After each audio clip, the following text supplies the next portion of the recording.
muddooyinkii ugu dambeeyay magaalada Boorame caasimada gobolka Nowdal waxaa ka socday howlo horumarineed oo lagu horumarinayo qaybaha kala duwan ee Boorame ka kooban tahay. Howlahaasi horumarineed ee Boorame ka socda waxa ugu dardar badan dhismayaasha wadooyinka, waxaana Boorame sanadihii ugu dambeeyay laga hirgeliyay wadooyin laami ah kuwaasoo xilligan la jaan qaada wadooyinka kale ee Somaliland ka dhisan. sidaas oo ay xaaladdu tahay, waxaa xilligan dayacnaan fara badan ka muuqda airportka weyn ee Boorame kaasoo sanadihii ugu dambeeyay aysan wax diyaaradaha ka soo degin. waxaynu maanta booqanay airportka weyn ee Boorame halkaasoo ay ka muuqatay dayacnaan fara badan oo dhan kasta leh, waxaana gudaha garoonkaasi gaar ahaan goobtii ay diyaaraddu cagaha soo dhigi jirtay ka baxay dhir aad u fara badan oo keenay inay ku soo xoomaan xoolaha ku dhaqan agagaarka garoonka diyaaradaha ee magaalada Boorame. xilligii aynu tagnay ma jirin wax ilaalo ah oo garoonkaasi ku sugnaa, isla markaana waxaa dhulka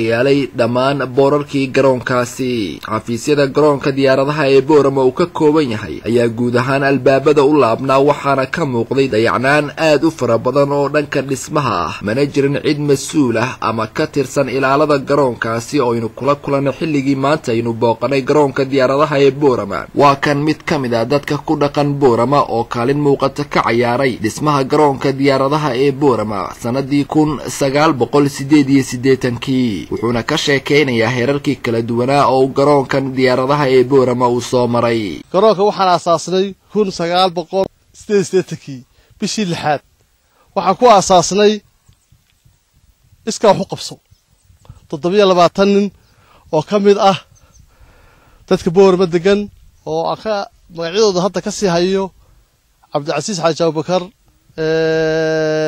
ina aare rag sidaasa foosta shidaa bixin ku jiro anigu waxaan cirku baa inoo banaanay dhulka buuq baa ka dhacaya ama dagaalaha ka socda meel cirka dadka ka soo dego hal sameeyo. garoonka aan aasaasnay cagaf baan kuleysanay sidaas loo mariyay iyadoo shaqada si fiican u socotay oo iska wax qabsaa ku socotay haddana dawladda hoose ka qayb gashay.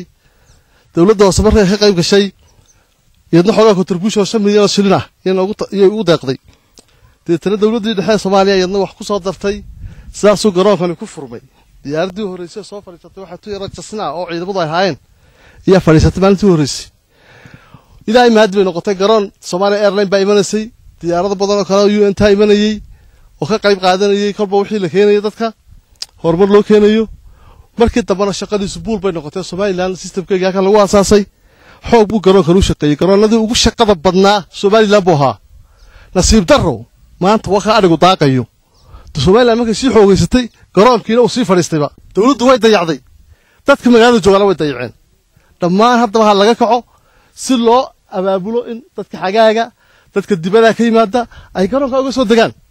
oo garoonka foostooyin shidaal ku bilownay 720 foosto shidaal ku bilownay oo dadkii bixiyay la garanayo 1988 maantana waxa adigu daaqayo waashbaankii ka tagay albaabada ay balaqan yihiin ama loo daayo dadkii jagooyinkii ka qaybsadaan oo jagooyin ka dhigtaan ama garoon hal laga dhigo si lagu shaqeeyo. gudoomiyaha gobolka Nowdal Cabdo Axmed Aayar oo inuu kula kulanay gudaha magaaladan Boorame ayaa isaguna waxa uu ka dhawaajiyay inay jiraan qorshooyin horumarineed oo ay ka mid tahay dhismaha garoonka diyaaradaha ee Boorame. airportka qorshaha iyaga koobaad buu ka mid yahay. runtii waanaanu annaga iyo dawladda hooseba waanu ka howlgalay sidii aan u sugi lahayn xuduudiisa. waxaana leeyahay uu suuro geliyaa si dhaqso ah.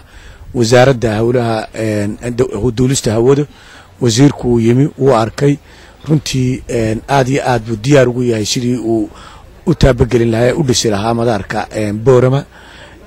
waxaan rajaynayaa waqtiyadan iminka waxa lagu jiraa kulley xilligii 18 May loo diyaar garoobaya weeyaan, laakiin wixii ka dambeeya inuu noqon doono madaarka gacanta aan ku qaban doono hawlihiis iyo dib u dhiskiisa. waxaan jeclahay qurbajooga reer Awdalla in ay la qaybsadaan bulshada horumarka gobolkeena ayaan odhan lahaa aan gobolka ka wada shaqaysan oo gobolka horumarino. si kastaba haatee dayacnaantan faraha badan ee ka muuqata garoonka diyaaradaha ee Boorama waxay bulshada ku dhaqani Boorama ku eedeynayaan mas'uuliyadeeda qurba joogta goboladan Awdal iyo Salel ka soo jeeda kuwaasoo ay tilmaameen in marka ay dalka dib ugu soo noqonayaan ay ka soo degaan garoomo kala duwan isla markaana ay indhaha ka jeedinayaan inay dhistaan garoonkan diyaaradaha ee Boorama. Cabdi Fataax Axmed, Hadwanaag News, magaalada Boorama.